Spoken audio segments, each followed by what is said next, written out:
Bem-vindo a essa aula aqui em que a gente vai explorar as estatísticas do, da última prova da Magistratura do Trabalho, que foi o segundo concurso nacional da Magistratura do Trabalho. Foi realizado ali, a prova foi realizada, a prova objetiva, foi realizada no ano de 2023 e o concurso terminou no ano de 2024. Vocês estão vendo uns números, provavelmente no início, enquanto tá rodando aqui, vocês não vão entender nada, mas a gente já vai chegar lá na explicação do que tudo isso quer dizer.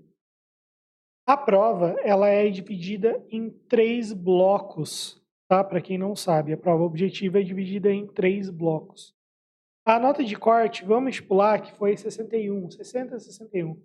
Vamos colocar um número de 60, tá? Então, vamos dizer que você tenha gabaritado. Nota de corte foi 60. Vamos supor que você gabarite o primeiro e o segundo bloco. Isso te dá 70 questões. Você teria 70 pontos, mas você não acertou nenhuma do bloco 3. Você não vai ser aprovado, você não está habilitado para a segunda fase.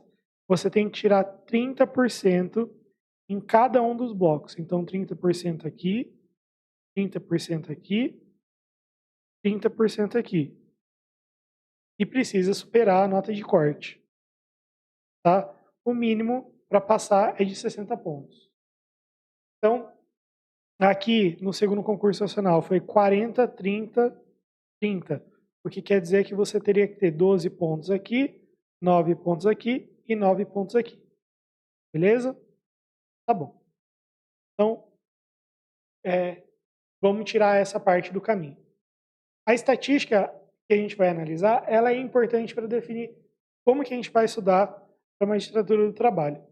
Muita gente vem com um negócio assim, é só ler lei seca, fazer questões, e eu vou mostrar que é isso, mas tem que agregar mais algumas coisas, senão não vai dar certo.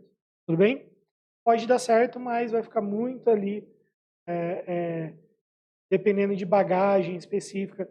Falando isso aqui, como que você estuda para o fim de conseguir realmente uma nota mais robusta aí para não depender de anulações e nem nada disso. Dá para passar só com lei seca, vocês vão ver nas estatísticas, mas não é recomendável porque você precisaria quase que gabaritar ali as questões de lei seca. Bom, aí na tela de vocês o que está mostrando, né, esse número, né, e aí os nomes das matérias é bloco 1, bloco 2 e bloco 3, está dividido aqui, né? Bloco 1, bloco 2, bloco 3. E a gente está colocando o número de questões para cada uma das matérias. Tá? Eu já fiz crítica quanto a isso, né? Quanto a esse ponto da prova, porque eu acho que humanística com 8 questões é muita coisa, é mais quase igual ao constitucional mais constitucional do trabalho, 9 questões e 8 questões apenas para humanística. Eu acho uma, uma demonstração de falta de uh, controle da importância de cada matéria. Isso reflete muito na qualidade da prova em geral, né? E, bom, então a gente vê que a gente tem questões que caem mais, questões que caem menos. E aí o que a gente tem? A gente tem matérias que a gente considera como pais, eu estou colocando aí em verde para você, e matérias que vão cair menos, então elas são intermediárias. Administrativo, constitucional, civil e processo civil. Essas matérias intermediárias, elas são quase tão importantes quanto, mas, por exemplo, se a gente considerar só direito do trabalho, são 23 questões. E mais processo do trabalho, a gente soma 35 questões. É bastante coisa, considerando a quantidade de coisas que você precisa estudar. Se a gente somar com o direito constitucional do trabalho, que cobrou matéria trabalhista, a gente tem 40 questões de direito e processo do trabalho que você estivesse bem, conseguiria uma grande nota aí. E aí a gente tem as matérias que a gente chama de periféricas, eu vou colocar em vermelho para vocês, que você pode estudar menos ou, presta atenção, ou que o conteúdo ele é mais curto no edital da magistratura. Então, por exemplo, quando a gente pega direito previdenciário, ou quando a gente pega ECA, são matérias que o edital ele é bem curto. São poucas coisas que são cobradas na prova da magistratura do trabalho.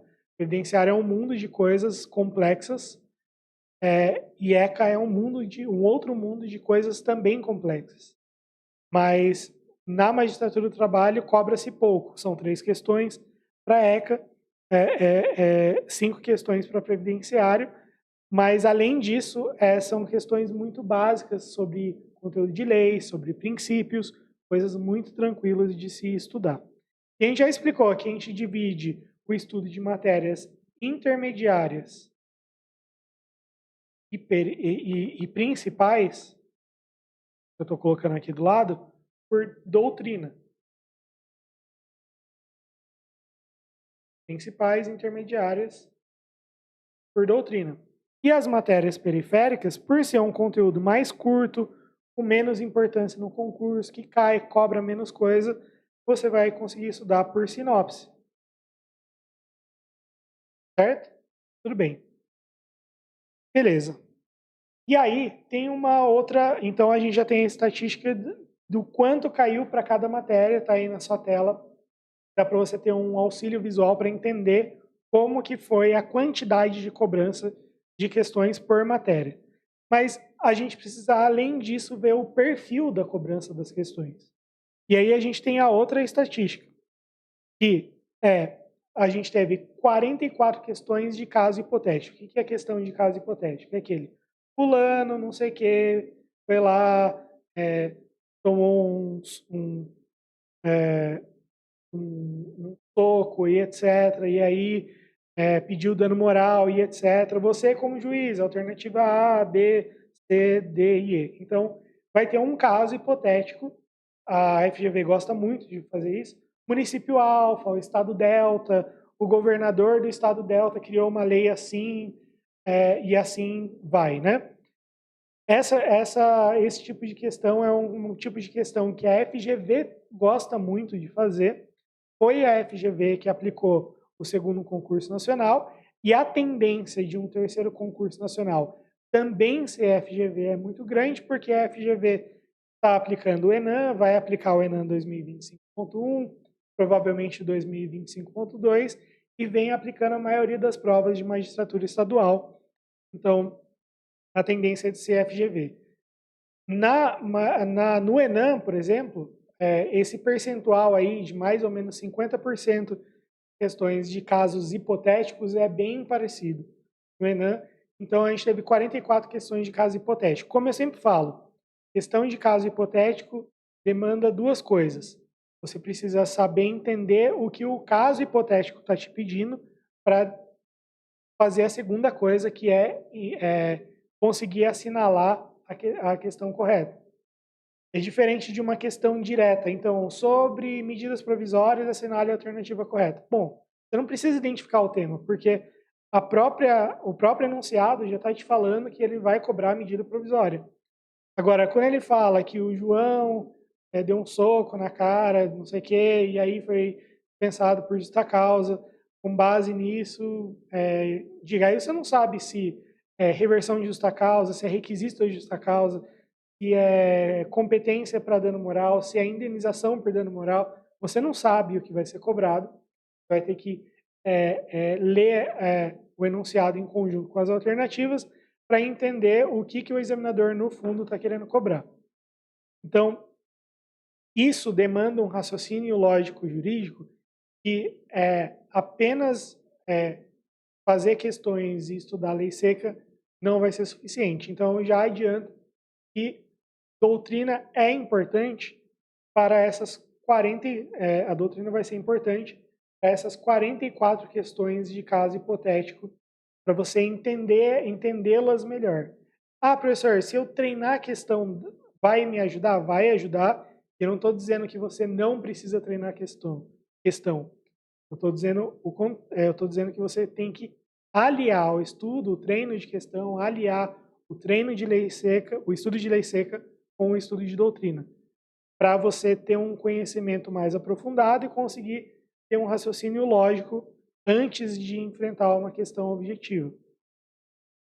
E aí a gente tem 56 questões teóricas ou 56 questões diretas, que é aquele sobre tal assunto, assinale a alternativa tal. Aqui eu juntei os dois tipos de questões, que é sobre medida provisória, assinale a alternativa correta, ou sobre medida provisória, analise as assertivas a seguir. Assertiva 1, 2 e 3, e aí lá as alternativas vai falar somente a 1 está correta, somente a 2. Então eu juntei as duas.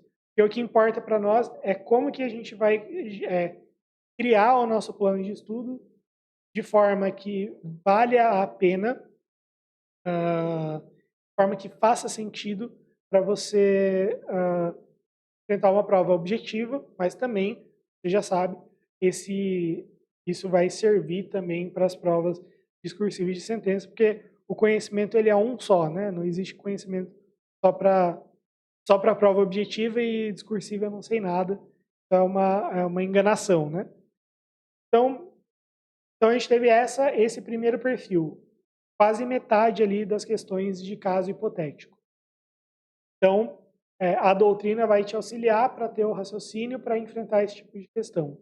Mas não é só isso. A gente teve, além disso, 14% de questões voltadas exclusivamente para a doutrina. Nessa estatística, o que eu faço? Eu analiso alternativa por alternativa, e não a questão, só o fundamento da questão correta, né? da alternativa correta. Então, a gente tem que analisar cada alternativa para a gente fazer uma estatística correta. Senão, a gente vai só analisar o fundamento correto, né? E aí vai dar errado.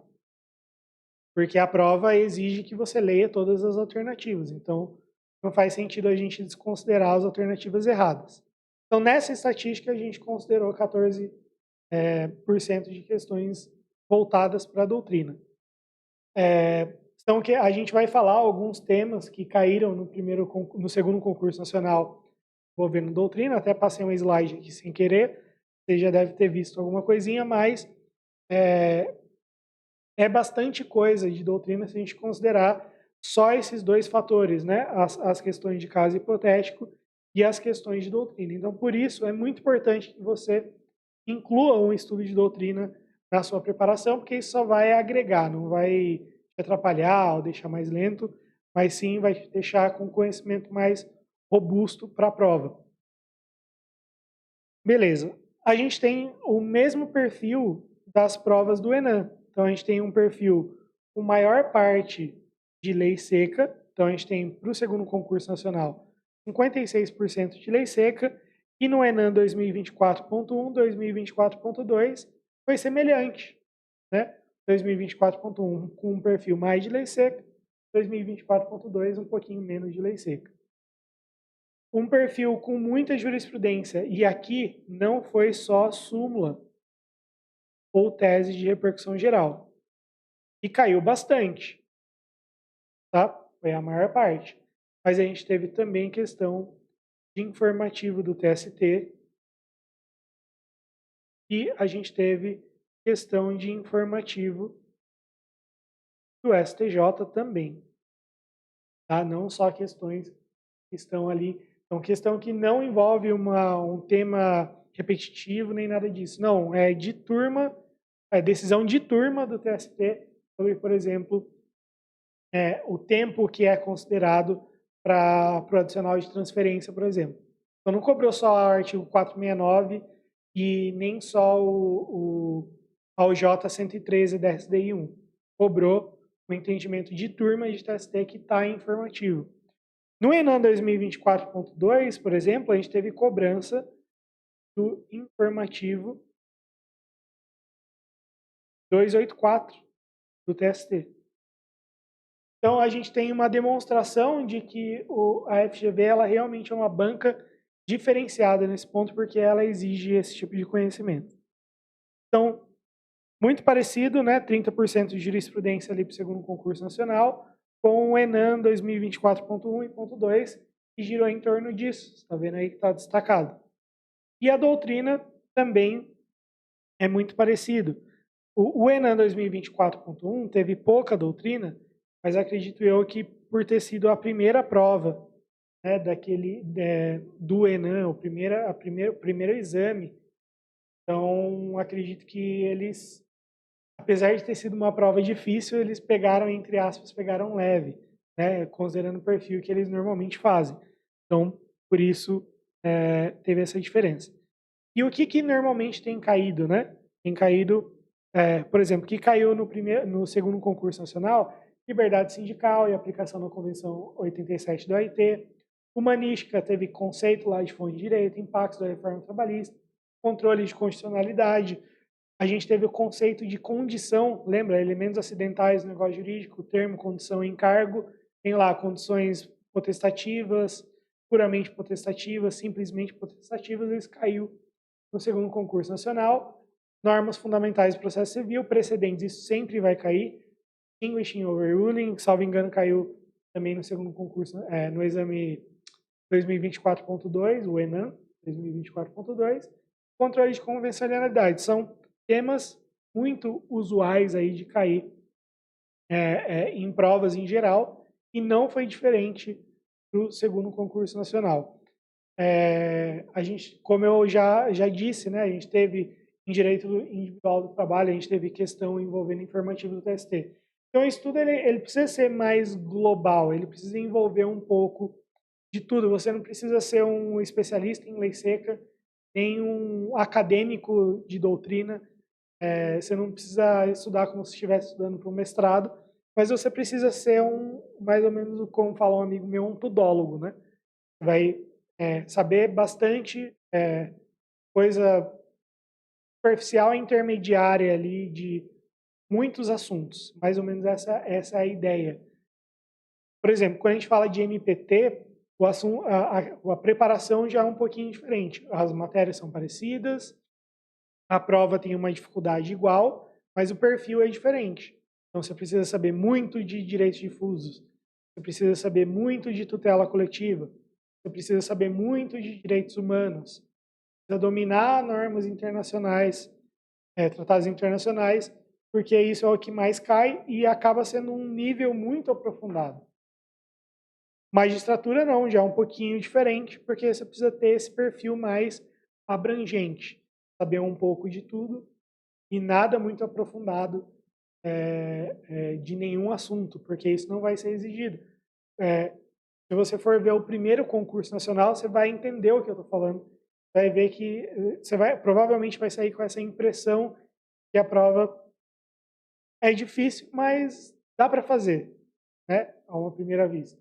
Lógico que lá no dia a pressão e etc, as coisas são bem diferentes, mas se você olhar a prova, analisar a prova do primeiro concurso nacional, você vai achar ela uma prova mais palpável. Foi outra banca, mas só para demonstrar para vocês que você não precisa ter esse conhecimento tão aprofundado, que muita gente acredita que é algo que você precisa ter. Então, basicamente é isso. Incluir doutrina, lei seca e informativos de jurisprudência no seu estudo. Fazer isso semanalmente, chegar lá e fazer um treininho de questão, treino de discursiva, treino de sentença, de uma forma bem simples, bem simplificada aí para vocês, que vai agregar e vai atender a essa estatística de prova do segundo concurso nacional, que deve ser bem parecido do terceiro concurso nacional. Mas é isso e a gente se vê